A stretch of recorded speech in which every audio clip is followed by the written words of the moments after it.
Hello YouTube, Kibashi Kevin 2 here for Tech Talk. If any one of you wonder why I never show my face in almost all my videos and use the awesome face as my social profile photo across most of my social networks, it's because I have a skin condition that includes dark spots on the face and most of the skin. But rest assured, I am taking medication. Now before I start, I'd like to tell you that there may be some information that is inaccurate.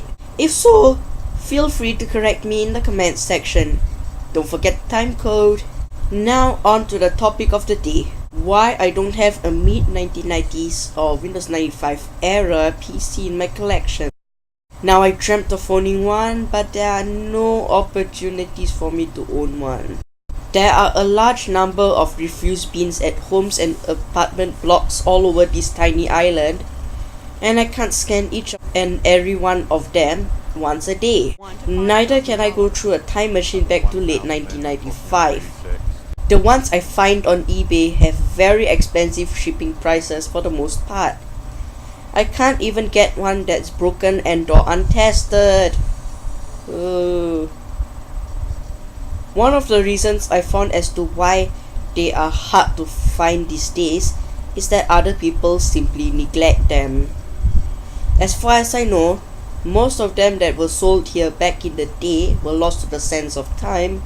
Then those that had escaped, seen their owners ignoring the CMOS battery date warnings or similar errors, and it causes their nickel cadmium clock batteries to leak onto the main board, eating away some of the PCB traces and causing an unintentional homicide. Like with this one, for instance. What we have here is a Winbook XP from like the early to mid 1990s. This is a pretty cool machine, actually. I'll show you what it does when I turn it on. See what happens when I hit the power button. Pretty much all we get out of it. Something had spilled onto the logic board or leaked onto it, causing corrosion of biblical proportions. I mean, this laptop, let's face it, will never work again. Oh wow, ooh, okay. Massive corrosion over here. And you can see it starts up, some of it had dripped here. I bet you anything that our friend the batteries here, this little backup clock battery, has been leaking. And this is all consistent with a laptop that had been stored in a very humid, moist setting. Some PCs back then had isolated clock batteries which had a plastic sleeve over the battery, unlike the one shown in the video previously. And some would not tell the user that the CMOS battery is dead, instead starting up to a blinking cursor, like this one for instance. This is the remains of the Toshiba 410 CDT, and it was completely dead. We have it powered in, so it has no keyboard, no CD-ROM, nothing like that. Let's power it on, as it's roughly put together. Right, here we go. No lights on there, because that's not plugged in yet. There he is. And that's all that happens. The BIOS, well, the initial screen comes on, then this flashes away. Could it be because the BIOS batteries are gone up? What we're going to do at the same time is give the BIOS some battery power. Now, the batteries for the BIOS are what you might call buggered. They weren't actually ripped open. I've done that to inspect them, but they are not in a good state. Neither is the standby battery. But we don't need the standby battery for this experiment. Luckily, these wrapped up in this foil, so it hadn't escaped and done any damage.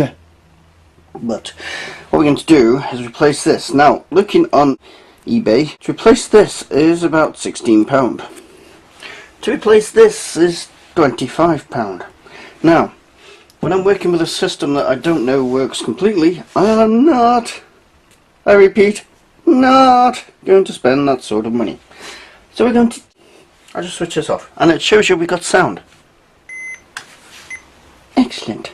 Right, so what we're going to do is take these off here, and as a temporary fix to make sure we got good contacts here, appropriate cables. My bodged homemade cables for the power supplies, I'm going to solder these on to the ends of these temporarily so that we can get this into the port, because there's no way we're going to get them into those ports. So that is what we are going to do right now. When I've done that, I shall be back. Here we go, let's have a look. So what she does, just push this to amp, see if it pulls in much amps, and we just get the flashing screen again. So what we're thinking, we may have to test this with the hard drive from its brother to see if it fires up with the hard drive present. I'll be right back. But we've taken the drive out of the older system, and this is what we get. Okay, the drive powering up. There we go. Check system, press F1 key. So let's press escape, exit and saving. Yes, let's see if this will boot off the drive now. Okay, Windows for Workgroups version 3.1.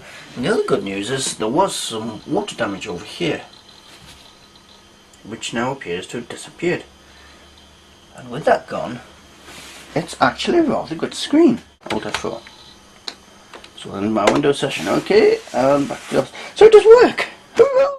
I'm not sure about what happened to those ones that used removable Dallas clock chips. We are lucky that modern PCs have coin cell lithium cells, usually a CR2032 that's easily replaceable. What you see here is a screen grab I took of cash converters buy and sell policies, as I call it, on their website. They are a used goods retailer, basically a thrift shop that pays back to the former owners of the items. Now go down to the section mentioning computers and you'll see that their buying policy for computers mentions that they only take a minimum of dual core or above, which means computers from around 2006 or newer. In contrast to this, from what I've seen on YouTube, Value Village, Goodwill and Saver stores in the USA seem to accept much older PCs for sale, at least based on the videos I watch from tech YouTubers. Now going back to cash converters over here, because of this act of negligence and because there were no eBay in Singapore back then, many people, including my relatives, would just give away their perfectly working PCs to the junk collectors. I wonder where they are today after being collected. Are some of those guys also members of the local free cycle group? Can I put up a post there asking for vintage PCs and be able to get responses? And it would be even really cool if someone on free cycle could actually donate me a computer, and this would be really lucky if I could just find something like that. And because the only computers from that era and much older, I only see them on YouTube, I never see them in person. This is Kevin2 signing off.